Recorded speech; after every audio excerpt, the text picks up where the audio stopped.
there. Welcome to another episode of Around the Emirates with Sara. I'm here with a very curly guest, Elinor, who is a Welsh entrepreneur. Hi, Elinor. Hi, how are you? I'm good, thank you. It's good to have you on the show. I've been trying to get Elinor to come on the show for maybe 2 or 3 months, probably an exaggeration, but I'm glad to finally have you here. Thank you so much for your patience. I was so excited. Oh, it's awesome. I especially am excited to have you on the show because today is not a great example, but for those of you that know me, know that I have super curly hair. So when I saw that Elinor wanted to be on the show, I was like, come to me, Elinor. So your product is called Olew or Olew. Am I saying that right? Yeah, you can say it however. So I think that's why I chose it. So it's a Welsh word for oil. So it's Olew. That's how Welsh people say it. But I Ah, think it just opens the conversation up to be like, what does it mean? Where does it come from? So right. Yeah. you ask what it's called. It's quite cool. So I can be like, it's Welsh. And people are like, do people speak Welsh? Is that a language? And then I'm like, yeah, it is. Is it Welsh or is it Gaelic? What's the language? Well, Welsh. Welsh. So Gaelic is kind of Irish and Scottish. Have I So just they have offended you? Gaelic. I'm so sorry. No. It's part of the same family. It's like part of the same family. So Okay, very similar. cool. I see. So what's the story behind your product? So I started in my kitchen in East London. For those of you that have ever been to East London, it's very edgy, very non-Dubai, I'd say. So I started off kind of making an oil for my hair because I think you can probably relate. I used to hate my curls. I used to think I was really like not beautiful. I had really low self-esteem. I'd straighten my hair like all the time. Like I'd try relaxers, everything, until like one day. Well, yeah, it was one day basically. I was traveling around Spain, and I was like, why am I bothering with this? It's taking 2 hours of my day. Like it's just consuming my life. I wouldn't go to the swimming pool. I wouldn't want to go out in the heat because your hair would just go what. Right. Yeah. So from then, I just couldn't find a product that would help repair my hair. It was like mousse and like all like chemical stuff. So I went on loads of courses, like read books, because when you're passionate about something, you just really just want to know everything about it. Or is that Oh, I shit? I don't know. know. So I used my kitchen as like a little lab, I guess. So I bought loads of different ingredients, mixed loads of things. Some were like awful, some were like really good. And yeah, it was just basically for myself. So I did that in 2012, so ages ago. And I just used to put it in my hair, and all my friends were like, "Oh my god, your hair's actually, not looking like a bird's nest. It's actually growing. It looks a bit glossy." And I'd be on the tube in London, and if anyone knows London, like no one really talks to anyone on the tube. It's very like Yeah. so. There was a couple of occasions where women asked me what I put in my hair. So I'd just be like, Wow. "Oh, just this stuff." I'd have like bottles in my bag, like Mary Poppins, like, "Yeah, just try it, just try it. It's really good." And I just didn't think anything of it. So I was just working a corporate job, like really long hours, and the grind was just too much. And I was young. I'm still young, but I was working like over 12 hours a day, and I was like, this isn't really fulfilling me. Like, it's a good job, you get a nice car and benefits and good salary. But I was like, I need to be able to do something for me, and that like kind of Mhm. ignites the inside of me and ignites my soul. Because money isn't everything. Right. So I was like, really like thinking hard, like, what can I do? What can I do? Because also I hate being told what to do. So having a job is Girl. just not like, I absolutely hate it. So I was like, okay, I have to have my own business because that's the only way I'm not going to be really told what to do. So I was like, Mhm. oh, I don't know what to do. And then all of a sudden I was like, I actually make something that people like. Like, I know how to make it. I know it works. I've used it on my hair. I've done Yeah. all the little tests and everything. So I quit my job. Everyone was like, "You are crazy, what are you doing? You know nothing about this industry, like you have, blah Hashtag blah blah blah." Like haters. yeah, literally so much of this. And it was really hard, I guess, and I think a lot of people probably will relate or are going through this, where people always have so much opinion, but deep down what you're capable of and what you can do. So you just really have to like focus and numb all of those kind of haters out and Right. just kind of Yeah. focus on the goal, which is really hard, I think, because it took me a few months. So yeah, I sat down on my couch like unemployed, and I was like, oh my god, I haven't What sold, do I do you know, now? oh my god, I have never sold one. Maybe people are lying. Like maybe I'm just thinking it's good. You know, you like have loads of self doubt. Yeah. And I think that's another thing that's really hard to overcome, especially when you've have all these kind of voices in your head and things. So you just have to really overcome that and really just focus on where you want to be. So really have kind of a goal in mind. Yeah. So yeah, that's basically where it came from. And going back to obviously the start of the story, I really wanted to be able to help other women embrace their natural hair and I kind of give them that confidence, because as soon as I stopped straightening my hair and kind of embraced the natural me, kind of I stopped wearing so much makeup, I stopped, you know, caring about clothes. Like obviously Yeah. I do care about all of these things, but they weren't like a big thing in my mind, and it just Yeah. gave me so much freedom and empowerment and confidence. So that's a huge factor of why I started it. I think you answered my next three questions and everything you just said. So you're making my job very easy for me today. Oh. No, it's great. I like the fact that you so I think the main thing that everyone just took away from that automatically right off the bat was how important it is to believe in yourself and not necessarily take into, I mean, friends and family, everyone is entitled to their opinion. Some, mostly it's from a good place. They have good intentions. Like if I went to like my parents and said I'm quitting my day job, they'd be like, what are you talking about? Because I do have a day job too. So it's understandable that people do it out of fear, because there's a fear of the unknown. So as much as it sounds amazing to be like, I'm going to have a product, like a beauty product for curly hair, for you to like have been able to kind of shield yourself from that and like kind of make yourself immune to the criticism, I think is very inspiring, like on its own. I think that's, I mean, correct me if I'm wrong, but that sounds like the biggest challenge that you have Yeah, gone it was through. definitely a really big challenge. And I'd say my next one, and a lot of people have said or can relate as well, is well, there's two factors of this. I guess there's a lot of people that say, okay, where did you get your funding from? Like, how do you Mm, get, you know, loan, or how, you know, seed investment and all this?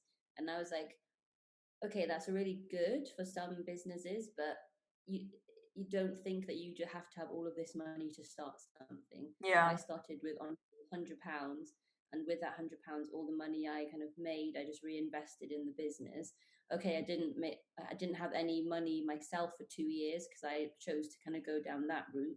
right, But now I know it's a viable business, and obviously I can get investment if I want to, because I know that there's a business there. But don't don't think that just, you know, because all of this startup culture is very much focused on getting funding and loans and investment, whereas I don't think right. to start anything you don't need that. So don't use that as kind of an excuse not to start. Yeah, no, I see where you're coming from. Obviously, there's a lot of like, I mean, as an entrepreneur, you'll understand the logistics behind actually launching the company is the fear that stops most people. I mean, like until you can break even, like you're taking a lot out of your own pocket just to, you know, to get by. So that itself is such a courageous step forward for you to be like, you know what, I'm going to leave behind everything that is safe, everything that is my Mm. comfort zone. I mean, obviously, I'm making money, but like you said, you weren't fulfilled. So why live a life where you don't feel fulfilled when you have the chance to find a capacity gap in the market and there is potential for demand and go for it? And to be honest, like I have curly hair. I have, as we speak, about 4 products in my room right now that I use on a daily basis. Like I pick and choose, I mix them. I'm always on the hunt for something different. Like it's never like here's my one product. Like what if that product is discontinued? What if I don't find it in the store for like when I go to grocery shopping? Like you always look for like different types of products for curly hair specifically, and it is maintenance. Curly hair is not cheap, it's not fun. It can bounce, but it's not easy. So for you to have not only gone for like a specific type of product, which is, you know, like hair, you've gone for curly hair, which for me, I'm like, kudos, man. Like, kudos to you for that. Yeah, just really going for the hardest route. But I was like, I Literally. feel I know the struggles when someone like messages me, and I Yeah. think that's the difference. I guess it's so personal. So I do consultations with people and kind of help them with things. So because I know curly hair, like one wash day to the next is never the same, is it? So 100%. Like people say to me, like, "Can't you brush your hair like when it's dry?" I'm like, "Do you know the pain? Do you know? You don't know. Don't talk." But my next question is more about any kind of like weird story that you might have, like any kind of crazy anecdote of any experiences so far. So I've got a funny story, and then I've probably got like some advice, I guess. So about a week ago, this is just I've got a few funny stories about business, but this is a Bring bit them more about all. me. Um, so I was in the UK last week, and I was waiting for my COVID test to fly, and they lost my COVID test, and I was in Wales, which is about 6 hours away from Heathrow. There's no Okay, kind of public transport or anything. It's like you have to either drive there or get a taxi, which is like super expensive. I see.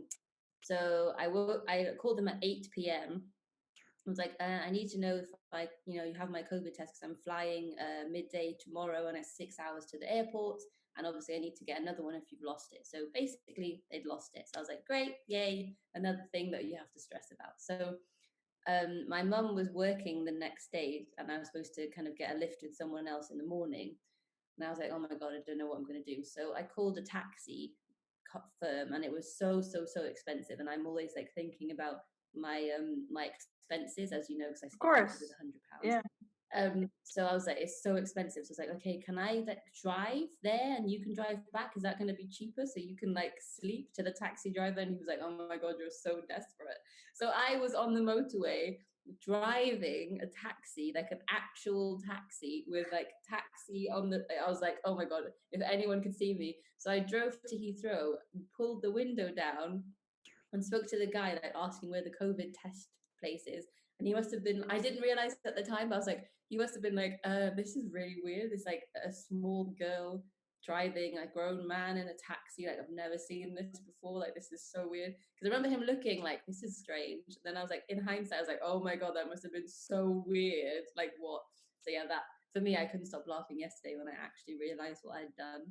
Like, actually drove all the way, and I haven't driven like in Dubai. It's always automatic, so Right. they manual. So I was like, I haven't driven an automatic manual in like so long. So I was like, oh, like revving all the time. So yeah, that So was hold on, quite hold on. funny. Just to, so I've understood this. You drove in a man's taxi 6 hours, manual, and the guy was just Yeah, chilling in the back seat. yeah. How bizarre! I was so Well, desperate to get my flight that I didn't really like consider how weird this was until like yesterday, and I was like, that was really strange. I That's tell such a you strange. what, if I didn't think you were funny before, I do now. Like, who the hell drives him in like a taxi? Like, wow. Okay, okay, Elinor. All right. So let's add taxi driver to your resume. Yeah, But that's in my. I don't even know what to say to you. Like, I mean, you have that experience. That's amazing. But I recall that you have won an award, if I'm not mistaken. Oh yeah! So I won Global Startup of the Year in Wales out of all of lots of Welsh companies, about over 1,000, I think. That's So yeah, that incredible. was so cool. That was Oh, really well, really cool. congratulations. That's amazing. That just shows all the sacrifices you made were worth it. And I definitely think that when we as women especially have accomplishments like this, it's so important for us to encourage one another and support one another and to not bring each other down. Like when I see you as a woman who is doing her own thing, you started out of your own kitchen with your own money, like £100 in your account, and you just set like a goal for yourself, and you're like, you know what, I'm gonna do this. Like for me, I'm like, kudos to you. Like that's incredible. Honestly, well done. Oh, thank you so much. Well, and to you for doing the podcast after days of work. It's amazing. Yeah, No, I just it is. good It's job. like it's just spreading the word for loads of other women to just feel empowered and feel good, and that's what we all need because the world is tough as it is. Seriously. And on that note, for our viewers slash listeners, because I'm on a couple of I'm on Spotify, I'm on YouTube as well, so people will either listen to this or watch this. So, do you have any kind of last piece of advice for people listening in? I would say don't wait for a perfect time because there's never a perfect time. So Like, for example, I made my logo via painting it and using materials in my house and just took a picture and sent it to someone. And that's how I started my business. But Wow. if I was going to be a perfectionist, I would have waited for a graphic designer and it would have taken Yeah. so long. Whereas you just need to get it out there and then you just work like on the way. Like Apple has changed its branding all the time, so it's never perfect. Nothing is ever perfect. Just go do it now, basically. No, you make a very good point, because people always say like, oh, you know, in like 5 more years when I've saved up more money, or oh, like when I feel like I'm really not getting anywhere in my job. Well, no, the time is now. Like you can never wait. The more you wait, the more of a chance for somebody else to pick up that idea and be like, well, it was mine now, you know. So you can never let opportunities pass you by. And to be honest, your motivation for your idea will diminish eventually. Like you have the passion for so long as you're working at it, and as long as you're actually thinking and working towards it every day. But that's actually a very good piece of advice. I've interviewed a couple of female entrepreneurs, but I don't think a single person has actually said like, do it now. I think the advice they've said is like, you know, you'll have to make sacrifices, and you know, you'll have to, you know, do a lot of time on your own, which is very valid. But I think you actually made a very good point of like, just take that step forward, take that leap, remember that you have a purpose behind this, and just take the plunge. I find that very powerful. So I think that's what you've done as well with your podcast. You've just taken your passion and just gone for it. So I think you're exactly the same, which is awesome. I really appreciate that. I think that it's important for I mean, people like us to show the power of the drive, the power of the passion. Like, you know, obviously, like podcasting is my weekend thing. It's my before work and after work thing. For you, your hair treatment, your hair brand was something that you would take hours to buy products and experiment and try this and try that. Like, it's not like an overnight thing.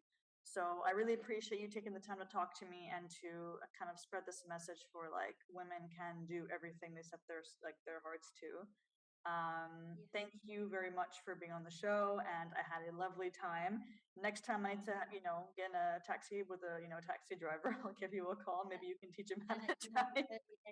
As well at the same time, you know, multitasking. 6 hours too, bro. Like what? Mad. I'm gonna say as Welsh. That's all I'm gonna say. Yeah. It's a really good impression I've given, isn't it? You must think everyone from Wales is mad. I mean, you said it, not me. Well, thank you so much for being on the show. And for you guys know I'm out every other Saturday. Check out social media pages and you'll find this episode with Elinor. Thank you so much for taking the time to talk to me today, and I will see you all next time. Bye.